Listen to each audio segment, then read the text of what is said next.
母亲节没给妈妈买礼物，她怒将我从病床上拽下来，杀了我10个巴掌，还拍视频发到朋友圈，痛斥我是不孝女。我身上刚缝合好的伤口散开大出血，被医生紧急推进 RCU 9死医生后，我选择断绝关系，远走高飞。我在一家外企做高管，每天熬夜加班是常态，身体受不住长时间的高负荷运行，不幸得了胃癌。但好在发现的早，手术很顺利。我刚从手术室出来，醒来看到手机上有99加未读消息，是家庭群，妈妈和弟弟弟媳在狂发消息。我有些纳闷，我并没有将我手术的事情告诉他们，他们是怎么知道的？我妈在群里艾特我，今天是母亲节知道吗？你动静呢？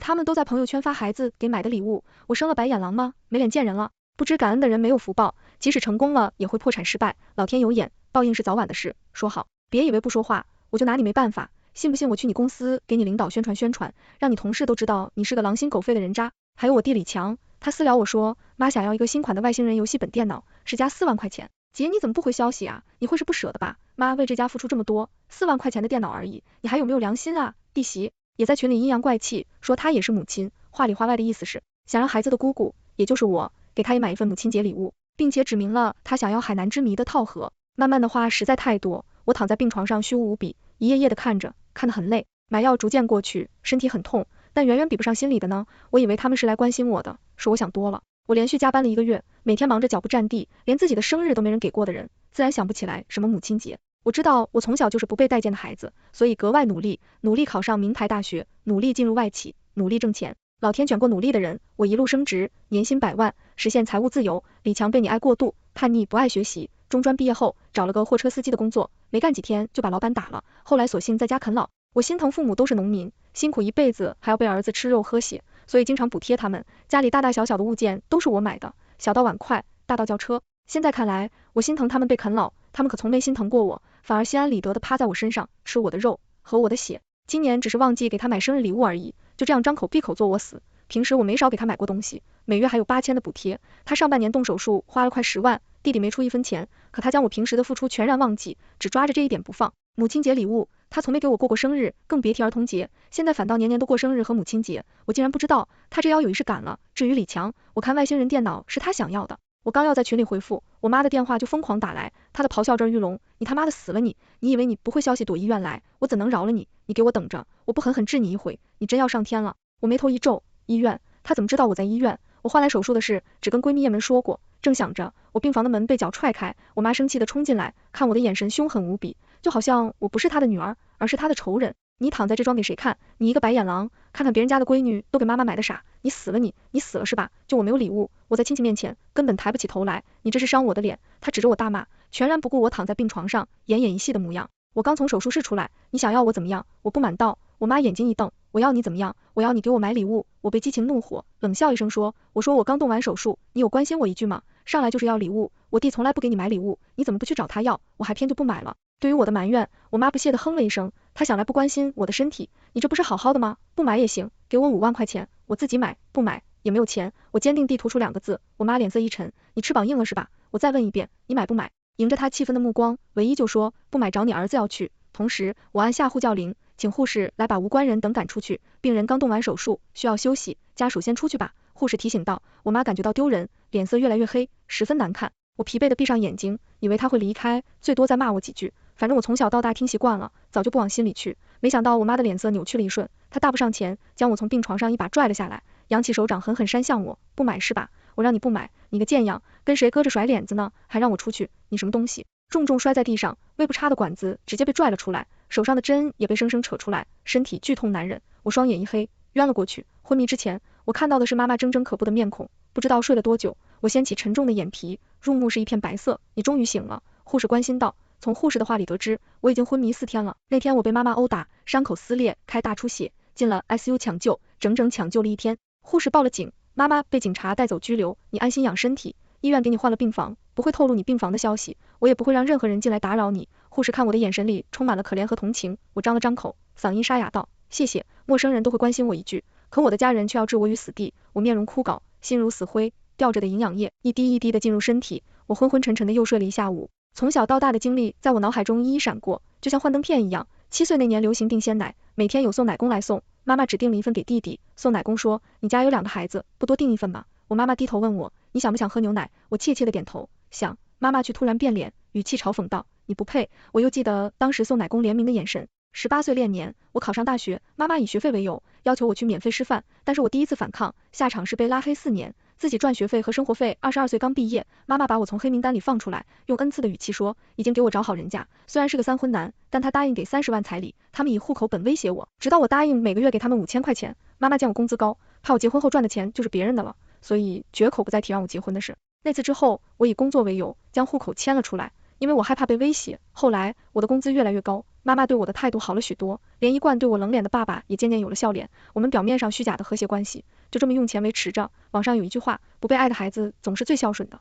去爱的孩子就像去水的鱼，时时刻刻都在渴望爱，很少有人能逃离这种魔咒，我也不例外。但是假的终究是假的，可悲的是经历9死1生之后，我才明白这个简单的道理。或许是从前的我太顺从听话，现在稍有不如他的意，他就暴跳如雷，恨不得杀了我。原来我的妈妈一点都不在乎我的死活，他们不爱我，真的不爱我，是我一直自欺欺人，妄想用钱换取一点点爱，可那不是爱，是贪婪，都是假的。李云，你清醒一点吧。梦醒之后，我伸手一抹，满脸热泪，我若无其事地擦去泪水，给领导海伦姐打去电话。海伦姐，我记得你上次说有一个英国的外派岗位，不知道现在名额还在不在？还在，你要是想去，我就把你的名字报上去。不过你可想清楚了，这一去就是8年，别人一听要这么久，都打退堂鼓，没人愿意去呢。海伦姐说，我去，只是我现在不方便，时间晚点可以吗？我说可以，不急，你刚刚动完手术，要好好休息，现在身体怎么样了？方便探望吗？同事们都说要去医院看看你呢，我终于没忍住，眼眶一热落下泪来，看吧，来自同事的一点点关心，就能让我感动不已。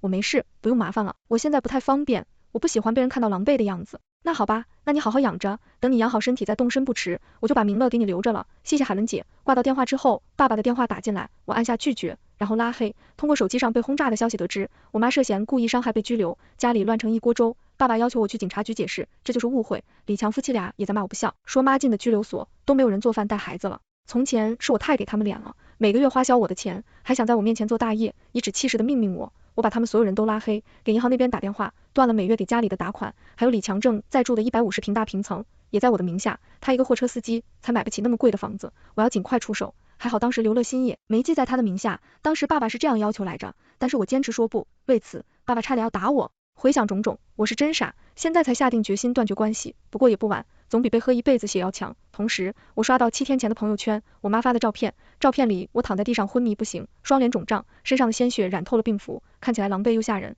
我妈的配文是，人在做天在看，这就是不孝女的下场。我的心已经麻木到不会痛了，是的妈妈，人在做天在看，我不会签谅解书，我会把你告到底。妈妈朋友圈的上一条是王阿姨的朋友圈，她在晒女儿给她买的康乃馨，还有一条银项链，配文是感谢关女儿送的母亲节礼物。王阿姨的女儿就是我的闺蜜叶萌。这时候闺蜜叶萌的电话打来，云云，听说阿姨去医院把你打了，你现在怎么样了？她是在关心我，可我却听出她语气里暗藏的幸灾乐祸。原来闺蜜2字一直都是我一厢情愿，我也不和她拐弯抹角。叶萌，是你告诉她我在哪家医院的哪间病房的吧？也是你撺掇她来医院找我，是吧？妈妈突然这么疯，我不信没有人挑唆。叶萌没想到我突然会这么说，姐姐巴巴道，云云你在说什么？我怎么听不懂？别装了，你前前后后见我30万，有借条和聊天记录，限你3天之内还清，否则我们法院见。叶萌顿时急了，但我不等他说话就挂到电话，我还得感谢他，他当初借钱的时候，为了表明自己仗义，主动写的借条。叶萌从小成绩不好，初学早婚，生了孩子后一直做家庭主妇，她经常哭诉，手心向上的日子不好过，我也心疼她，总给她的孩子买东西，还借钱给她。原来她也是一条养不熟的狼而已。我现在住的是医院的 VIP 病房，从走廊到病房有2道门挡着，刷卡才能进，所以我并不担心还会有人来找我麻烦。爸爸和弟弟来闹过一次，有了上次的事情，医院的医生护士都知道我的情况，十分同情，所以并没有放他们进来。爸爸和弟弟闹了半天要见我，在楼下破口大骂，骂我毒，骂我狠，骂我不配为人。后来他们被医院的保安赶了出去。我狠吗？哪有把自己亲生女儿打进 ICU 的妈妈狠，还是在女儿刚动完一场大手术的情况下，我会让他们知道什么才是真正的心狠。在得知我醒来后，很快警方的人来做笔录，那天的情况护士都看到了，我面无表情的将妈妈的话复述了一遍。听完之后，2个警察沉默了许久，其中一个男警察眼神复杂道，根据刑法规定，故意伤害导致他人重伤的，处3年以上10年以下有期徒刑。你需不需要出一个验伤报告？当然了，这是在拒绝和解的情况下，如果你出具谅解书，表示不追究，你妈就不会坐牢。我抬眸看向那个警察，明白过来他的意思，他在暗示我，也是在试探我的态度。验伤报告我已经准备好了，这是我的律师刘律，并且劳烦2位告诉我妈妈和家里人，我绝不和解，后续的事情就由我的律师和你们联系吧。我回答道，刘律在旁边点头，他是行业内的资深律师，我从前和他的律所合作过，所以十分信任。警察深深看我一眼，露出一抹清淡的笑容，他合上了记录本。好的，李女士，你好好休息，注意身体。我就在医院好好养身体。自从我说绝不和解之后，爸爸和弟弟意识到妈妈可能真的要坐牢，他们又来闹过几次，可依旧连我的面都没见到，就悻悻而归。我将他们拉黑，拒听电话，拒绝一切联系方式。他们着急上火，最终发动家族的所有亲戚来劝我原谅妈妈。311给我发消息，云云啊，这就是你的不对了，你妈辛辛苦苦把你养大，怎么还养出一个仇人来？听说你要逼你妈去坐牢啊，她就算再不对，那也是你妈。你这孩子瞎胡闹吗？你知不知道，就因为你妈被警察抓走这件事，你家都乱套了，你弟媳正到离婚呢，2个孩子也没人带，你就别做了，非要把家做散了你才高兴。云云，为了你的侄子侄女考虑，你别告了，他们还小，都是一家人，别闹这么难看。表姐的信息发来，就连邻居娘娘也来劝我，当父母的拉扯孩子不容易，等你以后当妈你就知道了，做人可不能没良心。我收到了许多信息轰炸，他们端着长辈的架子，居高临下的教训我，他们一向不喜欢我，因为我妈在外总贬低我，只夸弟弟，即使他中专毕业一无是处，依旧是妈妈的骄傲。他们不喜欢我，我也不必给他们好脸色。我编辑了一条朋友圈，这些年是我一直在养家，我每月给家里8000的生活费，基本承包所有花销，现在我却成最不孝的孩子，真是可笑。既然李强最孝顺，不如把你娶老婆的钱还给我先。警告所有多管闲事的亲戚，你以为你是谁？我刚做完胃癌手术出来，就被我妈打进 ICU， 整整抢救1天，你们其中有一个人关心我一句吗？张口就是道德绑架，占了长辈的身份，真当自己是碟子菜了，脑子有病就去医院挂号，少来对我指手画脚。还有，我从此以后不会给家里1分钱，这是你们逼我的，吃我的用我的还对我耍横，我是什么很贱的人吗？当乞丐就要有当乞丐的态度，把钱给你们还不如喂狗，至少狗还知道会冲我摇尾巴。我竟然看着他们恼羞成默，一个字都不回复。好了，我现在已经是全家族最不孝最讨厌的孩子，不过我不在乎，也有明白事理的，在得知前因后果之后，还向我道歉，说偏信了李强的说辞，以为只是误会，是我上纲上线，我没有搭理他们，他们听信一面之词，就对我道德绑架，连问都不曾论我一句，也不是什么好人，只是看我有钱，不想跟我闹掰而已。311之狂大师风炸我，骂我没有教养，连长辈都骂，我反手拉黑，世界清净，身体逐渐康复。出院之后，正好是庭审的日子，我和琉璃一起去的。这是自从我住院之后第一次见到妈妈，她头发乱糟糟的，人也受了血，看来在拘留所过得不怎么样。看到我的那一刻，她的眼神陡蓝怨毒起来，剑重，都是因为你害我蹲局子，我当初不该生你，就该掐死你。肃静，法官警告道。我妈像是听不到法官的话，自顾自的咒骂着，宣泄自己的情绪。一个出生不如的东西，你爸让你签谅解书，为什么不签？你还敢躲着不见？我看你想死，你作死。她一个农村妇女不懂法律，在拘留所蹲了这些日子，还是不知悔改，在公堂之上敢藐视法官。法官蹙起眉头，被告肃静，原告的状子说你将他打成2级重伤，对此你可以有异议。我妈冷哼一声，不以为然道，他的命都是我给的，我想打就打，这是我们家的家务事，你管不着。我爸在听众席上也是对我横威冷对，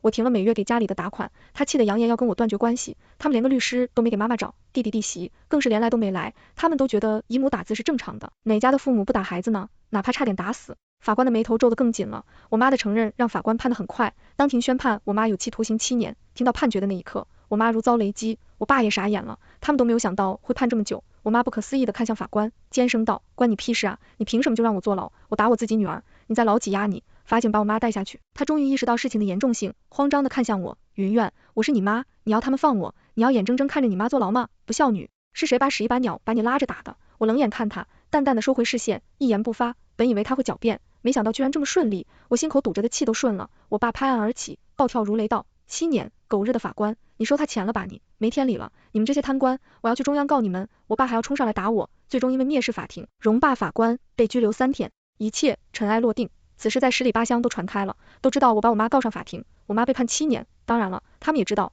我妈把我打进 RCU 的事情，之前还有人同情我，假惺惺的说几句，可自从知道我妈被判7年之后，更多的人是在说，至于吗？他妈就打他几下，他就送亲妈去坐牢，真毒啊！我可不想有这样的孩子，就是来报仇的。看吧，事情不发生在自己身上的时候，他们都会轻描淡写，一句至于吗？就一笔带过我差点死在我妈手里这件事。不过谁在乎他们怎么想呢？我很快就出国了，出国之前我还有一起官司要打，是和叶萌的。叶萌老公只是电工，借我的钱早就花销干净，根本还不起。我当然要履行承诺，对他提起诉讼，还不起没关系，他名下还有一套房呢，把房卖了就能还得起了。见我真的要告他，叶萌真害怕了，他哪有钱还，所以他一直电话轰炸我，先是声泪俱下的道歉，见我不愿意谅解他，他恼羞成怒，直走我凭什么能这么有钱？你那么成功，那么有钱，你借我点钱怎么了？你非要把我逼上绝路吗？原来他一直在嫉妒我事业成功，可当初是她自己选择做家庭妇女的。她老公也用各种陌生短信发来辱骂信息，我将这起官司全权委托给刘律去办，不想再和叶萌有任何联系，毕竟他也是差点害死我的推手之一。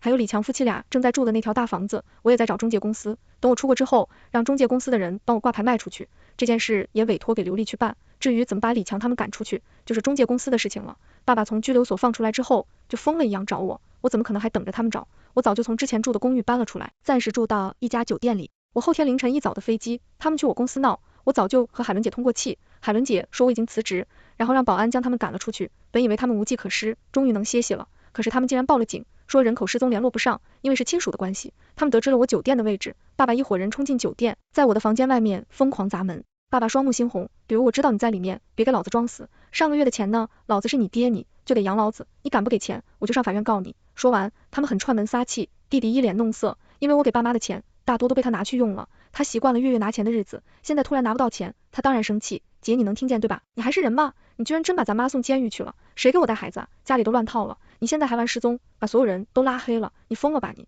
弟媳拼命给他使眼色，弟弟有理直气壮地说，妈不能带孩子，我们想请保姆带，你得给我出钱啊，毕竟是你把妈送监狱去的，你得负责。的媳眼珠子一转，也大声说，姐，妈打你是她不对，可你也报复她了，这事就扯平得了呗，你还是家里的一份子，你可不能不管咱爸和你弟呀，就算你真狠得下心，那你侄子侄女呢？你也不疼了吗？他们可是你看着长大的，这2天还喊着说想姑姑呢，等你老了，还得是你侄子侄女给你养老送终，你先开门行不行？咱们坐下好好说，我等你。我躺在酒店柔软的大床上，静静地听着他们破防的声音。的媳最自私，也最会演戏。先讲我爸妈还会催婚，觉得女儿嫁不出去丢人，就是的媳劝他们别催，说我结婚后有了自己的孩子，就不会同职的侄女了，只要我不嫁人，没孩子，我挣得的钱他们就能随便花，等我死后，我的遗产就是侄子侄女的，这是弟媳的算计。我爸妈瞬间开窍，绝口不再说结婚的事，还经常跟我说单身的好处，让我千万别想不开。我倒不是听了他们的才不结婚，而是一直忙于工作，没心思想这些。以前同事和朋友都给我介绍过，但是我不想因为婚姻耽误工作，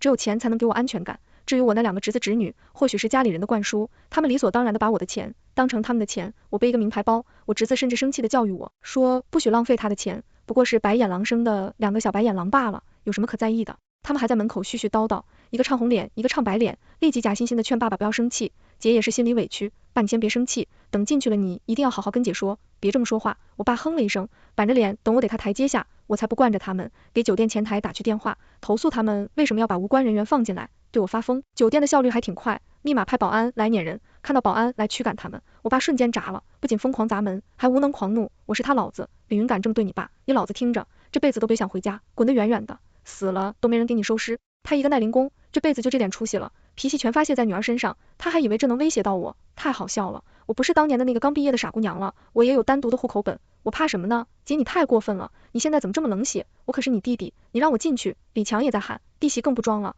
在外头阴阳怪气我，原来大姐一直的孝顺都是装的，就没见过这样当姐的。他们最终还是被保安赶下去了，酒店的主管还向我致歉，还提醒我说他们都在酒店大厅蹲守着，就不信我不下去。我立马换了家酒店，主管帮助我从员工通道离开的，就让他们还以为我在那家酒店。我换的酒店将就1晚上，反正后天就出国了。这时候燕萌找了高中同学帮忙，用高中同学的电话给我打来，我刚接通就听到他呜咽的哭声，云云，求求你高抬贵手饶了我吧，那件事是我的错，你让我跪下道歉都行。现在我老公要跟我闹离婚呢，我们从小到大这么多年的闺蜜情，难道你真要看着我家庭破裂吗？我2个孩子可怎么办啊？你撤诉好不好？我心中冷笑，既然电话打来，我也就跟他掰扯掰扯，我看你们2口子感情挺好啊，前段时间不还一起骂我来着。再说欠债还钱天经地义，怎么搞得像是我威胁你一样？果然欠钱的人是大爷。叶萌哭得更厉害，我拿不出30万啊，那是你的事，知道自己拿不出，借钱的时候怎么敢借的？合着你是压根就没打算还？对了，你们不是还有房子吗？卖了还呗。叶萌尖叫一声，比喻你个贱货，活该你爹不疼娘不爱，你怎么不去死？你爹娘爱你。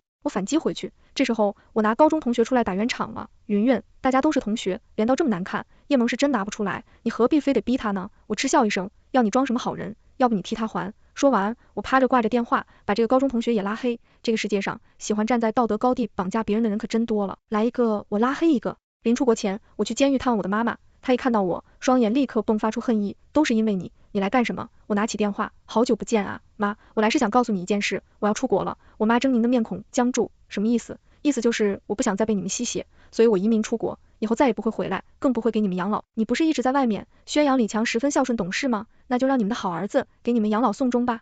我笑着继续说，移民是假的，我只是外派去工作，但是我有计划要移民，早晚的事。我妈被这条消息震惊住了。你想跑？我坦然点头。是啊，你们又不爱我，看我养着还不给我好脸色看，我又不是贱，非得讨好你们。等到国外，我会结婚生子，组建新的家庭，所以你们就别想着我的遗产了，怎么都轮不到你们。妈，这是我最后一次喊你妈，也是最后一次见面了。说完我就要离开。我妈六神无主的看着我，害怕道：李云，你就这么狠心？就因为妈妈打你，打时亲骂是爱，打在你身痛在良心，不就是一点母亲节礼物吗？我不要了，还不行吗？原来他也知道害怕，他做梦都没想到我会逃出他的掌控，所以他害怕以后拿不到钱，害怕没人给他养老，来硬的不行，他就来软的，流下鳄鱼的眼泪。你是我生的，我怎么能不疼你？我做的一切都是为你好。我还记得你小时候半夜发烧，我背着你去诊所敲门，求医生救你。我不是小女孩，不会再轻易被蒙骗了。记得你让我自己贴在墙上降温，你翻过身去呼呼大睡。我面无表情道。我妈像是瞬间被掐住了嗓子，眼珠子瞪得很圆。她没想到4岁的事情，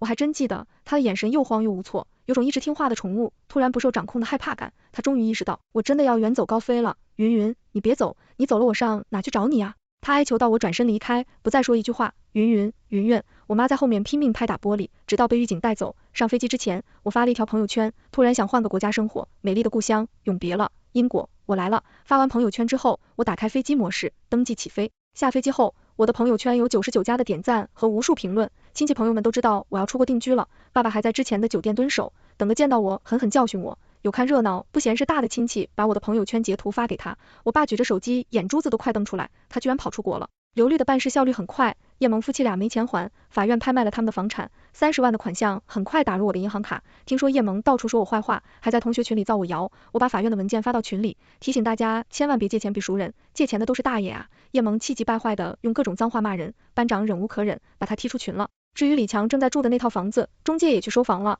李强夫妻俩胡搅蛮缠，可中介公司也不是吃素的，最终将他们赶了出去。听说的喜正在闹离婚，李强扬言要杀了我，可惜我看不到他崩溃跳脚的样子。有本事来啊，那个温暖费恐怕连机票钱都出不起。后来我在英国生活得很好，很快融入到公司的氛围之中，也交到几个朋友，坚强忘记从前的不愉快。爸爸还想告我，可我远在国外，他告无可告。当听到律师说60岁之后才能向子女索要赡养费，且赡养费就几百块的时候，我爸彻底泄了气，再也留不起来了。再后来，我遇到一个帅气的英国男人，回国一趟办理移民，我们结婚后很快有了孩子，家里人想尽办法找我，却怎么都找不到。妈妈因为在监狱表现后，提前1年出狱了，她出来第一件事就是打探我的消息。听家里的亲戚说，他们爆发内讧，弟弟关妈妈得罪我，把我逼急了才离开，要什么母亲节礼物，你做了什么药，都是因为你我姐才走的，现在我连房子都没有了，谁给我钱，谁要我孩子？弟弟撞入疯癫的死后，妈妈说在沙发一角哭成泪人，一句话都不敢说。弟弟喜也怨恨的看着妈妈，现在你开心了，你出来干什么？你怎么不死牢里？我们俩孩子都养不起，哪有钱给你养老？滚，给我滚出去！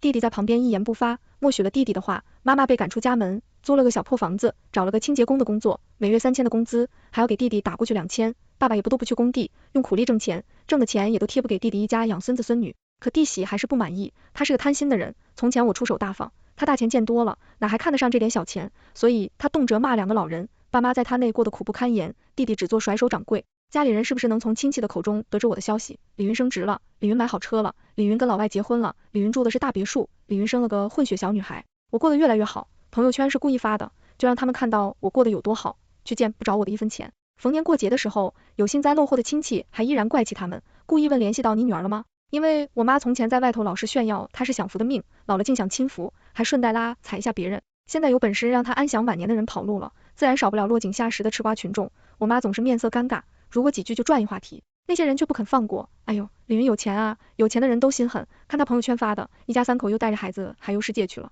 这得花多少钱啊？是啊，母女哪有隔夜仇啊，等他想通了，就回来见你了。渐渐的，我妈觉得没点见人，逢年过节也不回家了，只是每月按时把钱打给李强。女儿6岁的时候，老公说他想去中国旅游，我说中国很好，但那里有我不想见的人。老公一听就改了主意，世界之大，哪里都是我的容身之处，我在哪都能活得精彩，至于别人我不在乎，因为我有我的孩子，我很爱他，全都完结。